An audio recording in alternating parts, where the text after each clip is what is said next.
TNN T V کی بین الاقوامی خبروں کے ساتھ میں ہوں رخسار شہزاد۔ ایک دن میں 62 اموات کے بعد کینیڈین صوبے کیوبیک نے ان رہائشیوں سے ہیلتھ ٹیکس وصول کرنے کا اعلان کیا ہے جنہوں نے ابھی تک کورونا ویکسین نہیں لگوائی۔ مزید جانتے ہیں اس رپورٹ میں۔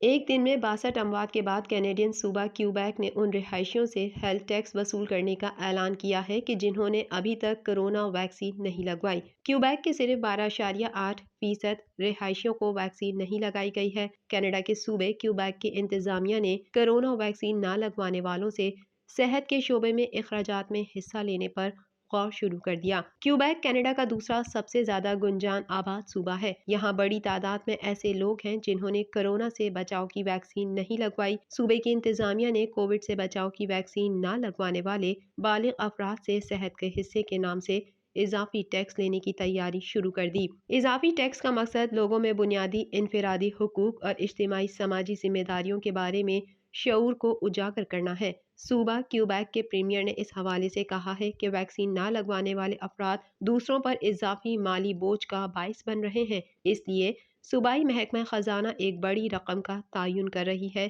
جو کہ غیر ویکسین نہ کروائے گئے رہائشیوں کو ادا کرنی ہوگی۔ پریمیئر نے کہا کہ غیر ویکسین شدہ لوگوں سے رقم کی وصولی کے قواعد و ضوابط طے کیے جا رہے ہیں۔ یہ ٹیکس ان لوگوں سے نہیں لیا جائے گا جنہوں نے طبی مسائل کی وجہ سے ویکسین نہیں لگوائی۔ دوسری جانب ماہرین کا کہنا ہے کہ ٹیکس کی وصولی کا اقدام عدالتی چارہ جوئی کا شکار بھی ہو سکتا ہے۔ سیاہ فام اور دیسی برادریوں کے لیے کام کرنے والے وکلاء کا کہنا ہے کہ حفاظتی ٹیکے نہ لگوانے والوں پر جرمانے کی ادائیگی کرنے کی تجویز کینیڈا کے وبائی رد عمل میں عدم مساوات کو ابھارنے کا خطرہ ہے اور پسماندہ لوگوں پر ایک اور بوجھ ڈالتا ہے۔ کینیڈا میں ویکسینیشن سے متعلق قومی مشاورتی کمیٹی کینیڈین شہریوں کو ویکسین کی چوتھی خوراک کے لیے قطار میں لگنے کا مشورہ دے رہی ہے۔ اس حوالے سے مزید جانتے ہیں۔ کینیڈا میں کورونا وائرس سے متاثر ہونے والوں کی تعداد 26 لاکھ سے تجاوز کر گئی۔ کینیڈا بھر میں کورونا وائرس کے پھیلاؤ میں ایک بار پھر اضافہ دیکھنے میں آ رہا ہے۔ کینیڈا میں ویکسینیشن سے متعلق قومی مشاورتی کمیٹی کینیڈین شہریوں کو ویکسین کی چوتھی خوراک کے لیے قطار میں لگنے کا مشورہ دے رہی ہے۔ کینیڈا میں وزیر اعظم جسٹن ٹروڈو نے کہا کہ ان کے ملک نے تمام اہل کینیڈینز کے لیے بوسٹر کے ساتھ ساتھ چوتھی خوراک حاصل کرنے کے لیے کووڈ-19 ویکسین کی کافی خوراکیں حاصل کرنی ہیں۔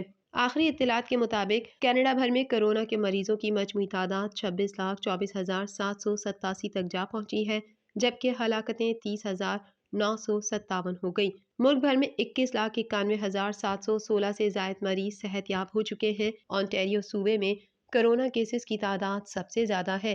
صوبے بھر میں کورونا وائرس سے متاثر ہونے والوں کی تعداد 8,96,248 تک جا پہنچی ہے جبکہ ہلاکتوں کی تعداد 10,399 ہے۔ کینیڈا میں کورونا وائرس کے سبب سب سے زیادہ ہلاکتیں کیوبیک صوبے میں ہوئی ہیں۔ صوبے میں کورونا وائرس کے مجموعی کیسز کی تعداد 7,58,576 ہے جبکہ صوبے میں کورونا وائرس کے باعث ہونے والی ہلاکتوں کی تعداد 12,028 تک پہنچ چکی ہے۔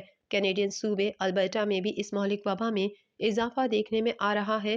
البرٹا صوبہ اس وقت کورونا وائرس کی وجہ سے بحرانی صورتحال کا سامنا کر رہا ہے۔ صوبے میں 4,17,533 افراد کورونا وائرس سے متاثر ہوئے ہیں جبکہ 3,352 افراد ہلاک ہو چکے ہیں۔ برٹش کولمبیا میں کیسز کی تعداد 2,86,080 ہے جبکہ صوبے میں کورونا وائرس سے ہونے والی ہلاکتوں کی تعداد 2,449 ہے۔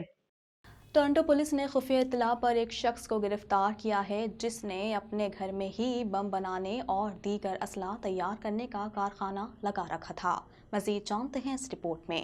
ٹورنٹو پولیس کے ایک اعلامیے کے مطابق پولیس نے ٹورنٹو کے ایک شخص کو گرفتار کیا ہے جس نے اپنے گھر میں ہی بم بنانے اور دیگر اسلحہ تیار کرنے کا کارخانہ لگا رکھا تھا۔ پولیس کا کہنا ہے کہ تلاشی کے دوران کراس بو اور 2 گھریلو بموں سمیت متعدد ہتھیار اور دھماکہ خیز مواد قبضے میں لینے کے بعد فرد جرم عائد کی گئی ہے۔ پولیس کا کہنا ہے کہ مذکورہ شخص کو ایک خفیہ اطلاع پر کوئنز اسٹریٹ سے گرفتار کیا گیا۔ Emergency task force, police dog services اور پبلک سیفٹی رسپانس ٹیم کی مدد سے میجر کرائم یونٹ کے ارکان نے ایک پتے اور گاڑی پر سرچ وارنٹ کے ذریعے کارروائی کی۔ پولیس نے بتایا کہ ٹورنٹو کے رہائشی ڈینیل لائٹولر کو گرفتار کیا گیا اور اس پر ممانعت کے حکم کے خلاف ہتھیار رکھنے، دھماکہ خیز مواد رکھنے، ممنوعہ ہتھیار رکھنے اور چھپایا گیا ہتھیار رکھنے کے 18 الزامات لگائے گئے۔ پولیس کا کہنا ہے کہ مذکورہ شخص کے گھر اور گاڑی سے مختلف اقسام کے 5 ہتھیار دیگر خطرناک سامان برآمد ہوا ہے۔ پولیس ترجمان کے مطابق 39 سالہ ڈینیل لائٹ والر سے تفتیش کا آغاز کر دیا گیا ہے کہ وہ یہ اسلحہ کن مقاصد کے تحت بنا رہا تھا۔ شمالی کوریا کی جانب سے 3 میزائل تجربات کے بعد بائیڈن انتظامیہ نے شمالی کوریا کو میزائل پروگرام میں مدد فراہم کرنے کی بنیاد پر شمالی کوریا کی 6 اور ایک روسی کمپنی پر پابندیاں عائد کر دیں۔ مزید جانتے ہیں اس رپورٹ میں۔ میزائل تجربات کے بعد امریکہ نے شمالی کوریا پر نئی پابندیاں عائد کر دیں۔ غیر ملکی خبر ایجنسی کے مطابق شمالی کوریا کی جانب سے 3 میزائل تجربات کے بعد بائیڈن انتظامیہ نے شمالی کوریا کو میزائل پروگرام میں مدد فراہم کرنے کی بنیاد پر شمالی کوریا کی 6 اور ایک روسی کمپنی پر پابندی عائد کر دی۔ امریکہ نے روسی کمپنی پر الزام عائد کیا ہے کہ اس نے شمالی کوریا کے میزائل پروگرام کے لیے روس اور چین سے مختلف پرزوں کی خریداری کی۔ امریکی محکمہ خزانہ کے بیان میں کہا گیا ہے کہ نئی پابندیوں کا مقصد شمالی کوریا کو میزائل پروگرام میں مزید پیش رفت سے روکنا ہے۔ شمالی کوریا نے کچھ دنوں کے وقفے سے 3 میزائل تجربات کیے ہیں، جن میں 2 میزائل تجربات گزشتہ ہفتے کیے گئے۔ سفید فام متعصب گروہ اور حکومت مخالف کارکنان کی جانب سے دھمکیاں ملنے کے بعد امریکہ نے داخلی دہشت گردی کی روک تھام کے لیے نیا یونٹ قائم کرنے کا فیصلہ کیا ہے۔ مزید تفصیلات اس رپورٹ میں۔ سفید فام متعصب گروہ اور حکومت مخالف کارکنان کی جانب سے دھمکیاں ملنے کے بعد امریکہ نے داخلی دہشت گردی کی روک تھام کے لیے نیا یونٹ قائم کرنے کا فیصلہ کیا ہے۔ واشنگٹن پوسٹ کے مطابق امریکہ کے ایک سینئر عہدیدار نے بتایا کہ 2020 میں ٹرمپ کے حمایتیوں کی جانب سے کیے گئے کیپٹل ہل پر حملے کے بعد بائیڈن انتظامیہ نے محکمہ انصاف میں داخلی دہشت گردی کے خلاف یونٹ قائم کرنے کا فیصلہ کیا ہے۔ نیشنل سیکیورٹی ڈویژن کے assistant attorney general Matthew Olson نے سینٹ کی عدلیہ کمیٹی میں کہا کہ تشدد پسند کارکنان کی جانب سے ملنے والی دھمکیوں میں اضافہ ہو گیا ہے۔ یہ وہ افراد ہیں جن کی معاشرتی اور سیاسی مقاصد ہیں اور اسی کے لیے یہ پرتشدد مجرمانہ کارروائیاں انجام دیتے ہیں۔ آلسن نے بتایا کہ ملک میں انتہا پسندوں کا متحرک ان کے منتشر نظریات اور ذاتی شکایات ہوتی ہیں۔ ہمیں دھمکیوں کا سامنا ایسے گروہ کی جانب سے ہے جو نسل پرستی پر یقین اور حکومت کی مخالفت میں انتہائی سخت ہوتے ہیں اور ایسے لوگوں میں بالخصوص سفید فام متعصب سر فہرست ہیں۔ 2 دن میں دنیا بھر میں کیسز کی تعداد 60 لاکھ سے زائد ہو گئی۔ 4 دن کے دوران 1 کروڑ سے زائد کیسز رپورٹ ہوئے۔ 2019 سے شروع ہونے والی عالمی وبا سے اب تک 31 کروڑ سے زائد متاثر ہو چکے ہیں، جبکہ ہلاکتوں کی تعداد 55 لاکھ سے زائد ہے۔ مزید جانتے ہیں اس رپورٹ میں۔